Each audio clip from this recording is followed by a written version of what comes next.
Hello friends, नमस्कार। आप सभी का स्वागत है आपके अपने चैनल वनडे एग्जाम टारगेट पर। जैसा कि आप सभी को पता है, आपके एग्ज़ाम मतलब जल्द ही होने वाले हैं। अब इसमें बिल्कुल भी लेट लतीफ़ी नहीं करनी है, ठीक है? तो एकदम से तैयार रहिए जोश और जुनून के साथ वनडे एग्जाम टारगेट चैनल के साथ। अगर आप एक कदम चलेंगे तो हम आपसे 2 कदम आगे चलने के लिए पूरी तरीके से तैयार हो चुके हैं। और यहाँ पर बहुत ही इंटरेस्टिंग आज के सभी क्वेश्चन आप देखेंगे इस वीडियो में। तो शुरू से लास्ट तक वीडियो के साथ बने रहिएगा। हिंदी के हम यहाँ पर मिक्स क्वेश्चन देखेंगे। मिक्स कैसे? ग्रामर भी देखेंगे और साथ ही साथ साहित्यिक हिंदी भी कवर करेंगे। तो बिना किसी देरी के चलिए क्लास को स्टार्ट करते हैं। और आपका एक न्यू चैनल है मुनमुन ब्लॉग्स, जिसकी लिंक हम आपको नीचे डिस्क्रिप्शन बॉक्स में दे देंगे। तो यहाँ पर आपको हम कुछ न कुछ एक्टिविटी करते हुए दिख जाएंगे, तो नीचे डिस्क्रिप्शन बॉक्स में लिंक है। तो चलिए आज की क्लास को स्टार्ट करते हैं। और जितने भी स्टूडेंट हैं पूरी एनर्जी के साथ, जोश के साथ, जुनून के साथ चैनल के साथ जुड़ेंगे। और अगर जितने लोग जुड़े हैं ईमानदारी से पढ़ाई करेंगे, नहीं तो आप चैनल को छोड़ दीजिए, मुझे कोई दिक्कत नहीं है। लेकिन जब भी आप जुड़े हैं तो ये सोच करके जुड़िए कि आपको मेहनत करनी है, ईमानदारी के साथ आपको चलना है। क्वेश्चन की तरफ आ जाते हैं। क्वेश्चन आप सभी की स्क्रीन पर है। 11 वर्ष का समय, इस कहानी के लेखक कौन है? आपको यूनिक और अलग क्वेश्चन जितने आप लोगों ने अभी तक कर लिए हैं उससे अलग देखने को मिलेगा। ये मेरा हमेशा का ये उद्देश्य रहता है कि डिफरेंट क्वेश्चन करवाए जाए। जब भी आप हमें टाइम दे रहे हैं, आपको अलग से कुछ ना कुछ सीखने को मिले। 11 वर्ष का समय कहानी के लेखक कौन है? विकल्प आप सभी की स्क्रीन पर है। ऑप्शन कौन सा सही हो जाता है? ऑप्शन यहाँ पर हमारा सही हो जाता है ऑप्शन ए, आचार्य रामचंद्र शुक्ल। 11 वर्ष का समय, इस कहानी के लेखक हैं आचार्य रामचंद्र शुक्ल। और इसकी रचना शुक्ल जी ने कब की थी? 1907 ईस्वी में की थी। ठीक है, इससे रिलेटेड इतना ही इंपॉर्टेंट पॉइंट। नेक्स्ट हमारा क्वेश्चन, अगले क्वेश्चन पर आते हैं। इसमें से सबसे पुरानी कहानी कौन है?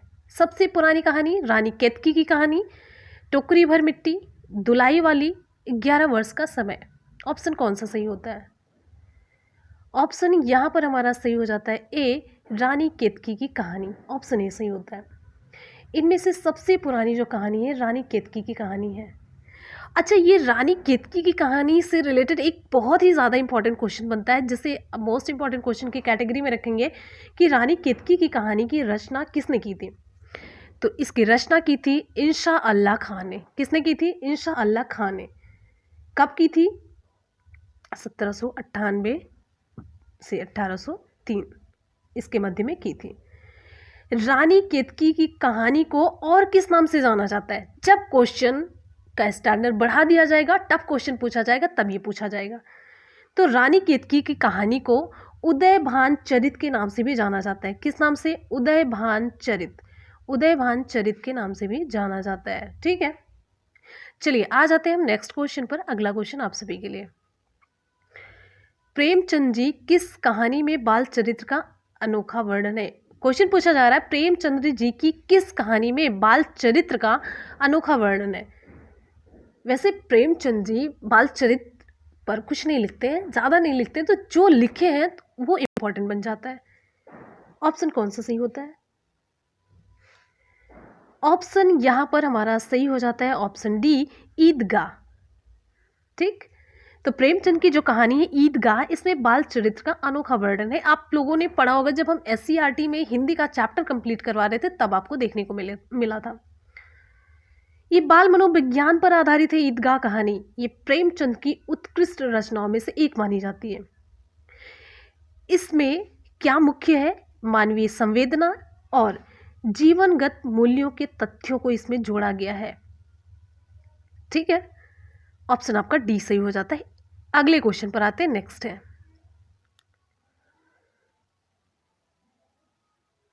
हमारा अगला क्वेश्चन है, क्षेत्र विशेष में बोली जाने वाली भाषा को क्या कहते हैं?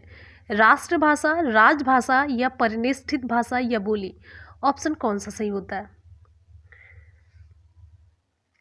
ऑप्शन यहाँ पर हमारा डी सही हो जाता है। ऑप्शन डी बोली है। ऑप्शन डी, क्षेत्र विशेष में बोली जाने वाली जो भाषा है इसको हम बोली कहते हैं। जैसे ब्रज, ब्रज हो गया, अवधी, छत्तीसगढ़ी, भोजपुरी, मगधी, मैथिली, बघेली, मेवाती, मालवी, ये सभी है।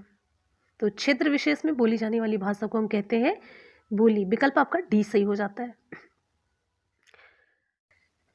क्वेश्चन है, निम्नलिखित में से पश्चिमी हिंदी की बोली नहीं है? ब्रज भाषा, कन्नौजी, बुंदेली या मगही? ऑप्शन यहाँ पर हमारा कौन सा सही होगा? ऑप्शन सही जानने से पहले आपको ये जानना जरूरी है कि पश्चिमी हिंदी की बोली कौन सी है। तो आपको यहाँ पर बता दें, पश्चिमी हिंदी की जो बोली है, पहली है खड़ी बोली जिसे हम कहते हैं कौरवी, दूसरी है ब्रज भाषा तो यहाँ पर मिल गई, तीसरी है हरियाणवी या बांगरू, चौथी है बुंदेली, पांचवी है कन्नौजी। अब यहाँ पर बच कौन सा रहा है? मगही। ऑप्शन यहाँ पर हमारा इस तरीके से कौन सा सही हो जाएगा? डी सही हो जाता है कि पश्चिमी हिंदी की बोली कौन सी नहीं है, तो ऑप्शन डी सही हो जाता है मगही। अब मगही ये किस में आती है? मगही पश्चिमी हिंदी की बोली नहीं है बल्कि ये पूर्वी हिंदी की बोली है। ठीक है, अब यहाँ पर एक सवाल आपके मन में और आ जाता है कि पूर्वी हिंदी की बोली में और कौन कौन सी आती हैं, जिससे कि एक क्वेश्चन अगर आप सॉल्व करें तो साथ साथ में सारी चीज़ें कंप्लीट हो जाए। तो पूर्वी हिंदी की बोली में आती है अवधी, मगही हो गया, अवधी हो गया, बघेली हो गया, और साथ ही साथ में आपका छत्तीसगढ़ी भी इसी कैटेगरी में आता है। क्लियर हो गया? बहुत बढ़िया। चलते हैं हम अगले क्वेश्चन की तरफ। नेक्स्ट हमारा क्वेश्चन आप सभी के लिए क्वेश्चन है, कौन सर्वनाम का जो गुणवाचक शब्द है, दिए गए विकल्पों में से आपको बताना है कौन सर्वनाम का जो गुणवाचक शब्द होगा कौन सा होगा, कितने होगा, कैसा होगा, कितना होगा या किस होगा, कौन सा ऑप्शन सही हो जाता है? तो ऑप्शन यहाँ पर हमारा बी सही हो जाता है, कैसा। कौन सर्वनाम का जब गुणवाचक शब्द पूछा जाए आपसे तो विकल्प आपका बी सही हो जाता है, कैसा। सिंपल सा ऑप्शन है, कितने, कितना, किस, ये सभी तो असंगत ऑप्शन है, मतलब इसका कोई मतलब नहीं है। ऑप्शन बी सही हो जाता है 100%। क्लियर? अगले क्वेश्चन पर चलेंगे। नेक्स्ट हमारा क्वेश्चन आप सभी की स्क्रीन पर है। अगला क्वेश्चन, रहीम किस तरह की संज्ञा है? नीचे दिए गए विकल्पों में से सही विकल्प का चयन करना है आपको। बहुत ही आसान सा क्वेश्चन है। व्यक्तिवाचक संज्ञा, भाववाचक, जातिवाचक या समूहवाचक। इंग्लिश का जब आपका क्वेश्चन पेपर आता है तो उसमें से नाउन से इतने ज़्यादा क्वेश्चन पूछ लिए जाते हैं, कम से कम 5 से 6 क्वेश्चन पूछ लिए जाते हैं। तो कॉन्सेप्ट आपका हिंदी और इंग्लिश दोनों का सेम ही है। ऑप्शन यहाँ पर हमारा ए सही हो जाता है, व्यक्तिवाचक। तो रहीम शब्द व्यक्तिवाचक संज्ञा है, बहुत ही क्लियर सा है। किसी वस्तु, स्थान और व्यक्ति के नाम से केवल उसी यानी कि एक का बोध हो तो उसे हम व्यक्तिवाचक संज्ञा कहते हैं। जैसे एग्जाम्पल के तौर पर राम हुआ, सीता हुआ, गीता हुआ, मोहन हुआ, सुरेश हुआ, ये सभी। क्लियर? अगले क्वेश्चन पर आते हैं। नेक्स्ट है, करण कारक किस वाक्य में है? करण कारक किस वाक्य में है? चलिए जल्दी से विकल्प चूज करिए और रिप्लाई करिए जो सही ऑप्शन हो। थोड़ा सा पढ़ने के लिए आपको टाइम जरूर देंगे। ऑप्शन यहाँ पर हमारा बी सही हो जाता है, वह कलम से लिखता है। ठीक है, वह कलम से लिखता है वाक्य में करण कारक है। करण कारक की विभक्ति क्या होती है? से। कर्ता ने कर्म को करण से। क्लियर हो गया? बहुत ही आसान सा था। और लिखने का कार्य कलम से हो रहा है, अतः जिस वाक्य में किसी की सहायता से कोई कार्य होता है तो वहां पर करण कारक होता है। तो यहाँ पर से हमारी पहचान हो जाती है करण कारक की। तो विकल्प आपका यहाँ पर बी सही हो जाता है, वो कलम से लिखता है। क्लियर हो गया? आते हैं नेक्स्ट क्वेश्चन पर। निम्नलिखित शब्दों में से एक पुल्लिंग है, कौन सा? चाय है, शिकंजी है, लस्सी या दही। बहुत इंपॉर्टेंट क्वेश्चन है, ये एग्जाम में खूब पूछा जाता है। तो विकल्प यहाँ पर हमारा सही हो जाता है डी, दही। तो दही पुल्लिंग शब्द है, जबकि यहाँ पर चाय हुआ, शिकंजी हुआ, लस्सी हुआ, ये सभी कैसे शब्द है? स्त्रीलिंग है। क्लियर हुआ? ये स्त्रीलिंग शब्द है।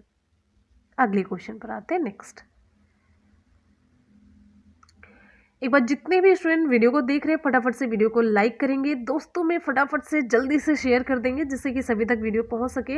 अगर हम आपके लिए इतनी मेहनत करते हैं तो थोड़ा सा एफर्ट आपको करना पड़ेगा। वीडियो को शेयर करते रहिए और लाइक करेंगे तो इससे हमारे अंदर एक मोटिवेशन आता है, एनर्जी मिलती है।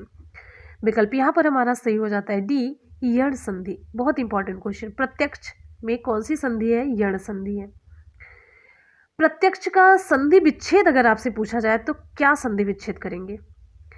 आपको बता देते हैं, दूसरा क्वेश्चन आपका यहाँ पर तैयार हो जाता है। प्रतिधन अक्ष, यहाँ पर ई, छोटी ई और आ के बीच संधि हो जाती है तो ई और आ के बीच संधि होने पर दोनों स्वर वर्णों के स्थान पर क्या हो जाता है, ई और आ मिलकर के क्या बना लेते हैं, या बना लेते हैं। ठीक है, तो यण संधि का जो सूत्र है कौन सा है, इको यणच है। क्या है, इको यणच। अर्थात यदि ई उ और री के बाद कोई असमान स्वर आए तो ई के स्थान पर क्या हो जाता है, या हो जाता है। उ या ऊ के स्थान पर क्या हो जाता है, वा हो जाता है। और री के स्थान पर क्या हो जाता है, रा हो जाता है। यही होता है ना। तो यहाँ पर प्रत्यक्ष में क्या हो जाता है, प्रतिधन अक्ष होता है। और इसमें कौन सी संधि होती है, यण संधि होती है। विकल्प आपका डी सही हो जाता है। और ये बहुत ही इंपॉर्टेंट क्वेश्चन की कैटेगरी में आप रखेंगे इसे। अगला हमारा क्वेश्चन है, किस शब्द में विसर्ग संधि है, किस शब्द में विसर्ग संधि है। हिमालय है, उल्लास है, अहंकार है, या दुष्कर है। ऑप्शन यहां पर हमारा डी सही हो जाता है, दुष्कर। तो दुष्कर शब्द में विसर्ग संधि है।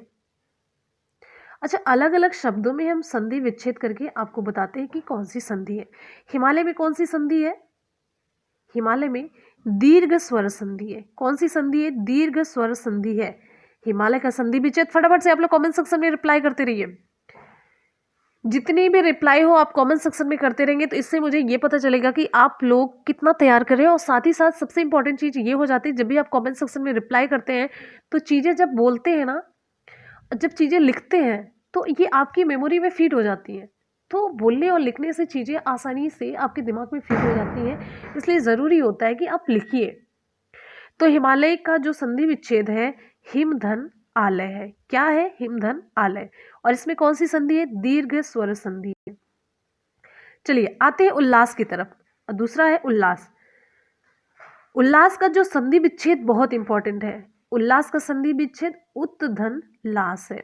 इसमें संधि कौन सी है, व्यंजन संधि है। क्लियर है, बहुत इंपॉर्टेंट। अब आ जाते हैं तीसरे शब्द की तरफ, जो है अहंकार। अहंकार का संधि विच्छेद है अहम धन कार। ठीक, इसमें कौन सी संधि है, इसमें भी है व्यंजन संधि। अब आते हैं लास्ट में जो हमारे क्वेश्चन से रिलेटेड शब्द है, दुष्कर।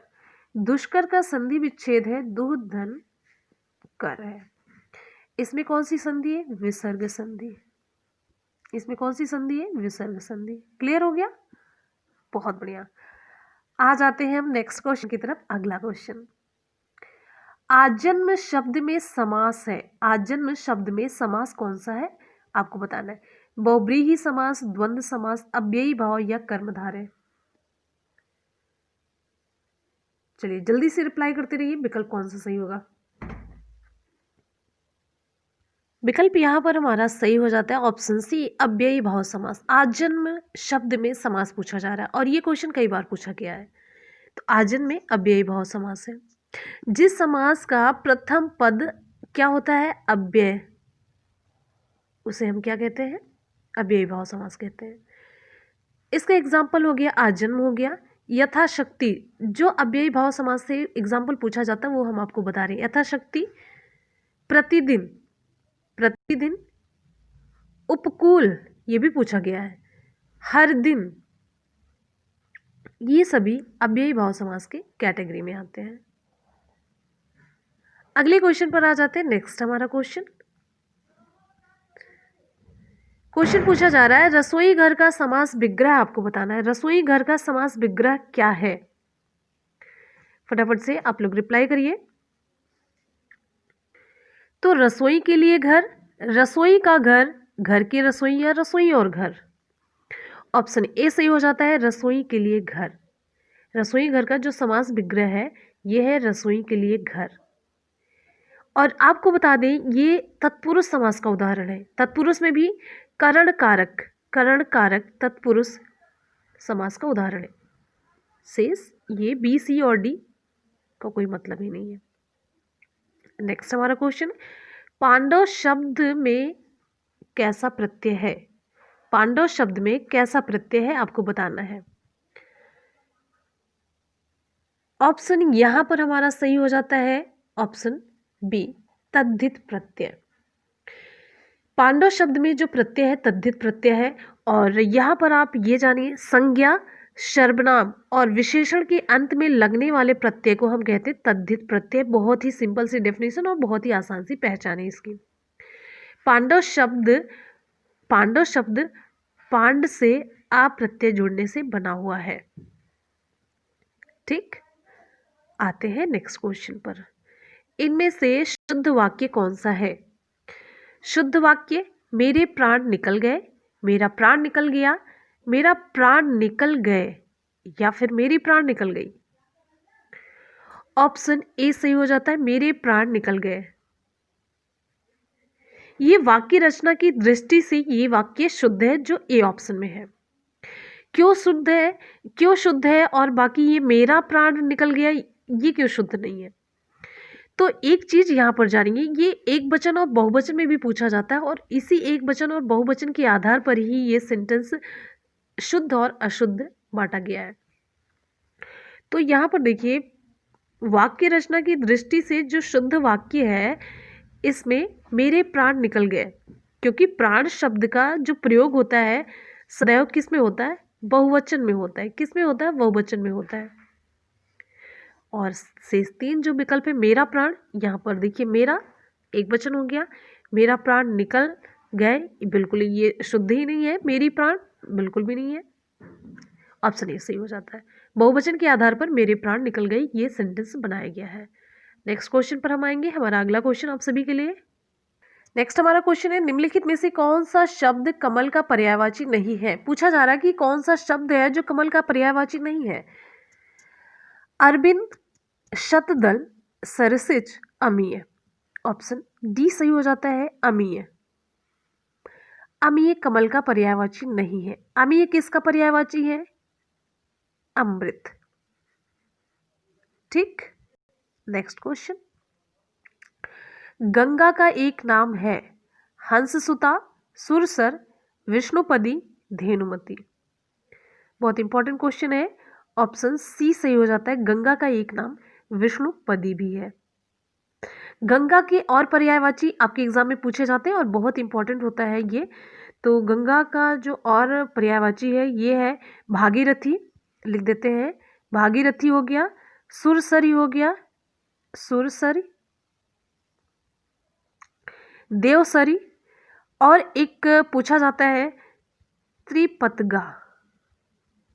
ठीक, नदीश्वरी कैसे लिखा जाएगा वो भी हम डिटेल में मतलब क्लियर लिख देते हैं। नदीश्वरी, मंदाकिनी, मंदाकिनी, ठीक, और अलकनंदा, देवापगा, ये सभी गंगा के पर्यायवाची हैं। नेक्स्ट क्वेश्चन हमारा बहुत ही ज़्यादा इंपॉर्टेंट क्वेश्चन है ये। टेट और सुपर टेट का तो एक तरीके से आप समझ सकते हैं कि फेवरेट क्वेश्चन है। उपत्यका का विलोम है पर्वत, घाटी, आदित्य का विसर्जन। ऑप्शन सी सही हो जाता है, आदित्य का।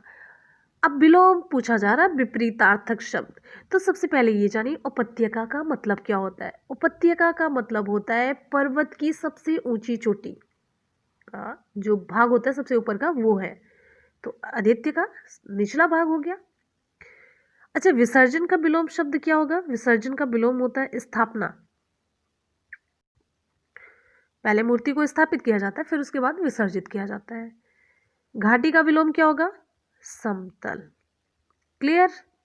चलते हैं नेक्स्ट क्वेश्चन की तरफ। अगला क्वेश्चन आप सभी के लिए। क्वेश्चन पूछा जा रहा है, नई जमीन तोड़ना के 4 अर्थ दिए गए हैं, सही का आपको चयन करना है। मतलब पुराने को मिटाना, लिखे हुए को काटना, अनूठा प्रयोग, या बड़ी लकीर खींचना। ऑप्शन सी सही हो जाता है, अनूठा प्रयोग। नई जमीन तोड़ना, इसका सही अर्थ होता है अनूठा प्रयोग। क्लियर? अगले क्वेश्चन पर आएंगे। गुलर का फूल होना मुहावरे का अर्थ क्या है? गुलर का फूल होना मुहावरे का क्या अर्थ है? लाल पीला होना या अत्यधिक सुंदर होना, दुर्लभ होना। ऑप्शन डी सही हो जाता है, दुर्लभ होना। तो गुलर का फूल होना मुहावरे का मतलब होता है दुर्लभ होना। पॉसिबल ही नहीं, गुलर का फूल होना वो दिखता ही नहीं है। लाल पीला होना इस मुहावरे का मतलब होता है क्रोधित हो जाना। क्रोधित होना, लाल पीला। अगले क्वेश्चन पर चलते हैं, नेक्स्ट है। अब यहाँ पर साहित्य से रिलेटेड आपको क्वेश्चन देखने को मिलेगा आगे, तो फटाफट से आप लोग रिप्लाई करते रहिए, और एक बार जितने भी स्टूडेंट वीडियो को देख रहे हैं फटाफट से लाइक करेंगे। क्वेश्चन है, मालती माधव की रचनाकार कौन है? मालती माधव की रचनाकार भारवी, कालिदास, श्रीहर्ष या भवभूति? ऑप्शन यहाँ पर हमारा डी सही हो जाता है। मालती माधवम की जो रचनाकार हैं ये प्रसिद्ध संस्कृत नाट्य लेखक भवभूति है, मालती माधवम। इनकी कुछ और रचनाएं हैं जो पूछी जाती। महावीर चरितम, एक मैंने संस्कृत की रचनाओं से रिलेटेड एक वीडियो बनाया, बहुत पहले बनाया था, शायद वो पहला या दूसरा हमारा वीडियो था।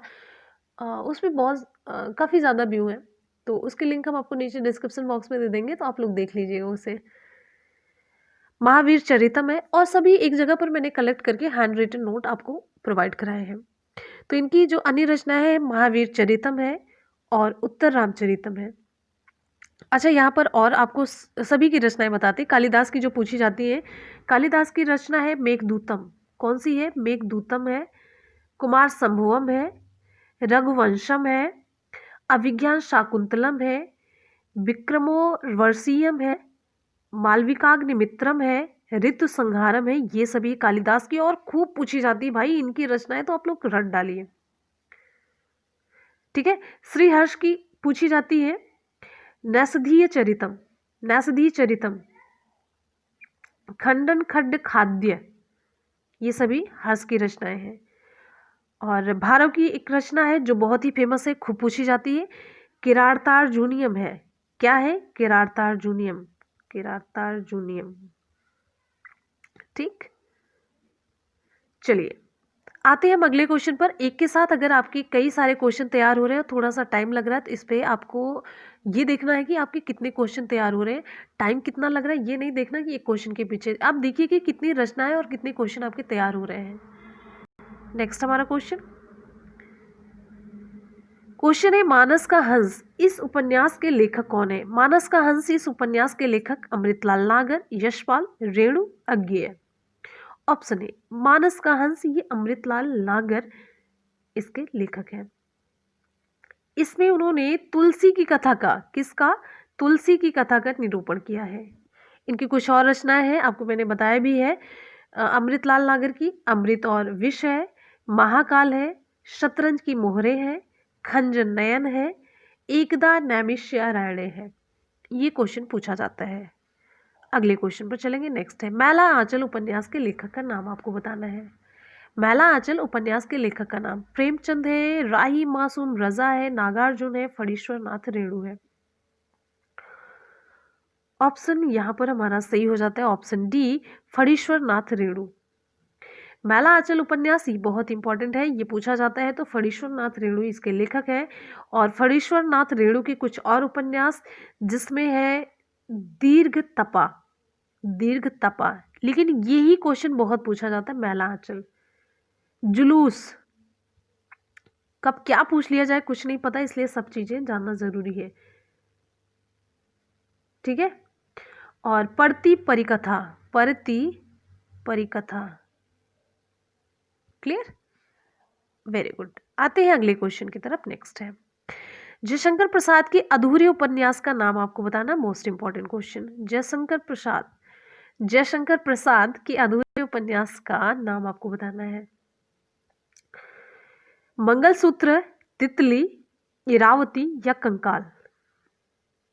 ऑप्शन सी सही हो जाता है, ठीक है। जयशंकर प्रसाद का अधूरा उपन्यास इरावती है। ये एक ऐतिहासिक उपन्यास है, किस कैटेगरी में आता है? ऐतिहासिक उपन्यास की कैटेगरी में आता है। प्रसाद के और उपन्यास है जिसका नाम है कंकाल है, तितली है, ये पूछा जाता है। और यहाँ पर आपको बताना मंगलसूत्र किसका उपन्यास है, और ये क्या अधूरा उपन्यास है या पूरा उपन्यास है? आपको कमेंट सेक्शन में कमेंट करके बताना है, बहुत ही इंपॉर्टेंट है ये। और जितना मैं पूछूं होमवर्क आपको दिया जाए उतना आप जरूर करके डिटेल में लिखा करिए, इससे आपका फायदा होगा। अगला हमारा क्वेश्चन है, राग दरबारी के रचनाकार का नाम आपको बताना है। विकल्प कौन सा सही होगा? मोहन राकेश है, श्री लाल शुक्ल है, हरिशंकर परसाई है, उपयुक्त में से कोई नहीं। तो विकल्प यहाँ पर हमारा बी सही हो जाता है, श्री लाल शुक्ल। राग दरबारी ये श्री लाल शुक्ल की मतलब रचना है। इस रचना में क्या है, ये कौन सी विधा, तो उपन्यास है। और आपको यहाँ पर बताते हैं राग दरबारी के अलावा आदमी का जहर, अज्ञातवास ये पूछा जाता है, अज्ञातवास, अज्ञातवास ये सभी श्रीलाल शुक्ल के जो फेमस उपन्यास है वो है। राग दरबारी हो गया, आदमी का जहर हो गया, अज्ञातवास हो गया। और आपको बता दें राग दरबारी क्यों बहुत ज्यादा फेमस है, तो राग दरबारी उपन्यास में आज की जो राजनीति है उस पर व्यंग और कटाक्ष किया गया है। ठीक है, मोहन राकेश की कुछ रचनाएं आपको हम बताते हैं। अंधेरे कमरे में, अंधेरे कमरे में, दूसरा है अंतराल, ना आने वाला कल, ये मोहन राकेश के उपन्यास हैं। हरिशंकर परसाई की आपको एक रचना बताते जो बड़ी फेमस है, रानी नागमती की कहानी। रानी नागमती की कहानी ये हरिशंकर परसाई की रचना है, और रचना में सब हम उपन्यास के बारे में बता रहे हैं। तो राग दरबारी, आदमी का जहर, अज्ञातवास ये श्रीलाल शुक्ल के उपन्यास है। और अंधेरे कमरे में, ना आने वाला कल, अंतराल ये मोहन राकेश के उपन्यास है। और रानी नागमती की कहानी श्री हरिशंकर परसाई के द्वारा लिखित उपन्यास है। अगले क्वेश्चन पर आते हैं। नेक्स्ट हमारा क्वेश्चन, कौन सा उपन्यास अधूरा नहीं है, मोस्ट इंपॉर्टेंट क्वेश्चन। अब यहाँ पर आपको बहुत सारी चीजें देखने को मिल जाएंगी, बहुत सारी चीजें क्लियर हो जाएंगी। तो कौन सा उपन्यास अधूरा नहीं है, देखिए, इरावती, मंगलसूत्र, चोटी की पकड़ या रत्ना की बात। ऑप्शन डी सही हो जाता है, रत्ना की बात। बहुत इंपॉर्टेंट और बहुत ही स्टैंडर्ड लेवल का क्वेश्चन, यहाँ पर हम बहुत सारी चीजें आपके क्लियर करने वाले हैं। तो जो रत्ना की बात है ये आपको बता दें तुलसीदास के जीवन पर एक मतलब उपन्यास है, जो कि ये पूर्ण उपन्यास है। जैसे आपसे पूछा गया ना कि अधूरा नहीं है, तो अधूरा नहीं है यानी कि ये पूरा है, तो ये रत्ना की बात है। ये आपको बता दें रांगेय, रांगेय राघव का उपन्यास है। ये किस पर, तुलसीदास के जीवन पर है। और यहाँ पर अभी मैंने आपको बताया इरावती जयशंकर प्रसाद का है उपन्यास। और मंगलसूत्र ये है प्रेमचंद, किसका है, प्रेमचंद का है। और चोटी की पकड़ ये है निराला, निराला की, ये मतलब अधूरे, ये मंगलसूत्र प्रेमचंद का अधूरा उपन्यास है। चोटी की पकड़ ये निराला का अधूरा या अपूर्ण आप कह सकते उपन्यास है। और इरावती जयशंकर प्रसाद का अधूरा उपन्यास है। ठीक, अगले क्वेश्चन पर चलते हैं। नेक्स्ट, ये बहुत इंपॉर्टेंट क्वेश्चन, जितना भी हम आपको डिटेल में बताते चल रहे हैं उससे आप लोग एक एक चीज अपने दिमाग में बैठा लीजिए। जो भी पढ़ रहे हैं दोबारा आपको पढ़ने की जरूरत ना हो, ये आपके दिमाग में होना चाहिए। नेक्स्ट क्वेश्चन पर आएंगे, मुक्त छंद के प्रणेता कौन है। मुक्त छंद के प्रणेता विकल्प है निराला है, नागार्जुन है, जयशंकर प्रसाद है, महादेवी वर्मा। ऑप्शन ए सही हो जाता है, बहुत इंपॉर्टेंट क्वेश्चन, निराला। हिंदी काव्य में मुक्त छंद के जो प्रणेता है छायावादी कवि सूर्यकांत त्रिपाठी निराला है। तो छायावादी कवि के रूप में पूछा भी जाता है निम्नलिखित में से छायावादी कवि कौन है कौन नहीं, ऐसे क्वेश्चन भी आते हैं। तो कम से कम एक तो आपके मन में हो जाना चाहिए कि निराला छायावादी कवि है। छायावादी कवि में जयशंकर प्रसाद भी आते हैं।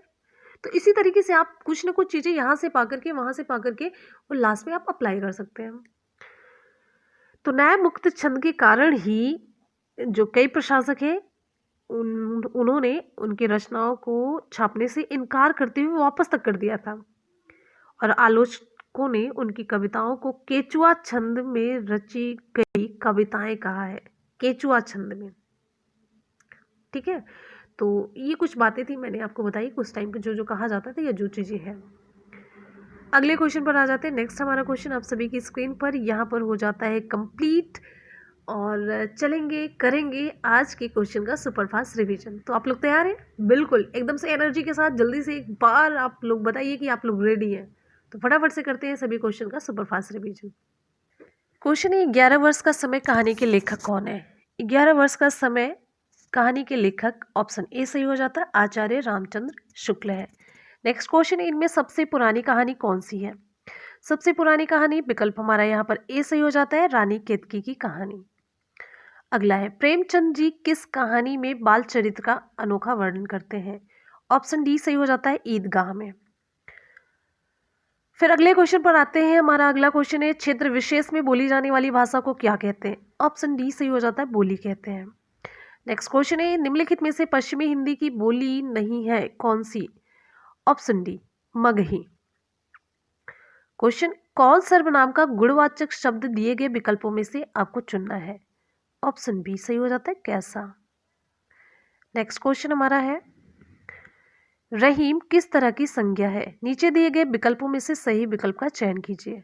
ऑप्शन ए व्यक्तिवाचक संज्ञा है। करण कारक किस वाक्य में है? करण कारक ऑप्शन बी सही हो जाता है, वह कलम से लिखता है। निम्नलिखित शब्दों में से एक पुल्लिंग है। ऑप्शन डी दही।